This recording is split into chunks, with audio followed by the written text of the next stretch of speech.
జై తెలంగాణ. అందరికీ నమస్కారం. గత 36 రోజులుగా భారతదేశంలో అనేక మంది విద్యార్థులు, నిరుద్యోగ యువత చేస్తున్నటువంటి ఉద్యమం విజయం సాధించింది.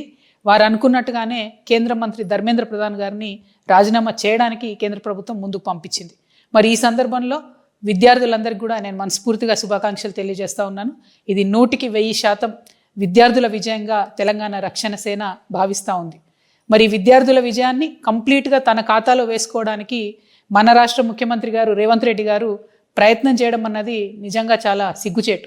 నిన్న సాయంత్రం హైదరాబాద్లో దాదాపుగా 3-4 గంటలు కొవ్వొత్తులు పట్టుకొని కాంగ్రెస్ పార్టీ శ్రేణులంతా కూడా నగర వీధుల్లో ఊరేగడం అన్నది చాలా సిగ్గుపడాల్సిన విషయం.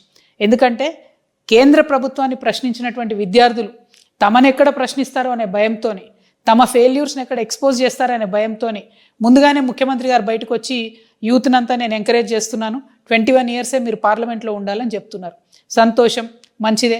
ఎట్లుందంటే ఇది కాంగ్రెస్ పార్టీ పరిస్థితి, 1000 ఎలుకలు తిన్న పిల్లేట కాశీయాత్ర పోయిందట.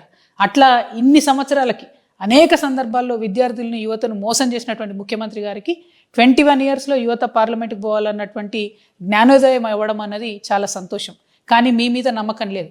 మీరు ఏ బిల్లు అసెంబ్లీలో పెట్టినా దాన్ని పాస్ కాకుండా కేంద్రంతో లాలూచిపడి ఆపుతున్న విషయం ఈ రాష్ట్రంలో బీసీ ప్రజలకు బాగా తెలుసు. ఈ రాష్ట్రంలోని ప్రజలందరికీ కూడా ఆ విషయం బాగా తెలుసు. సో మీరు 21 ఇయర్స్ బిల్లు పెడతామంటే నమ్మడానికి ఎవరు లేరు. అదేవిధంగా మీరు యువతకి ఇచ్చిన అనేక హామీలు, అది 2 లక్షల ఉద్యోగాలు అయితేనే ఏంటిది, నిరుద్యోగ భృతి అయితే ఏంటిది, జాబ్ క్యాలెండర్ అయితే ఏంటిది, ఆఖరికి స్కూల్ పిల్లలకు కనీసం ఇవాళ యూనిఫామ్ లేనటువంటి పరిస్థితి ఉంది. బ్రేక్ఫాస్ట్ పెడతామన్నారు, అది పెట్టకుండా ఉన్నటువంటి పరిస్థితి ఉంది. ఫీ రియంబర్స్మెంట్ ఇస్తామన్నారు, అది ఇయ్యనటువంటి పరిస్థితి ఉంది. పెద్ద అట్టహాసంగా ఉస్మానియా యూనివర్సిటీకి పోయి 1000 కోట్లు ఇస్తామని ప్రకటించి ఇప్పటివరకు ₹1 ఇవ్వనటువంటి చరిత్ర కాంగ్రెస్ పార్టీ చరిత్ర, రేవంత్ రెడ్డి గారి చరిత్ర. అవన్నీ పక్కకు పోయేటట్టుగా కొవ్వొత్తులు పట్టుకొని కాంగ్రెస్ పార్టీ నాయకులంతా కూడా నగర నడివీధుల్లో ఊరేగితే ప్రజలు నమ్మరు. తెలంగాణ ప్రజలు చాలా విఘ్నులు. ఖచ్చితంగా సమయం, సందర్భం వచ్చినప్పుడు ఇదే విద్యార్థి లోకం, ఇదే యువలోకం అంతా కూడా మీ ప్రభుత్వాన్ని దించుతారనే విషయాన్ని నేను తెలియజేస్తా ఉన్నాను. Thank you. జై తెలంగాణ.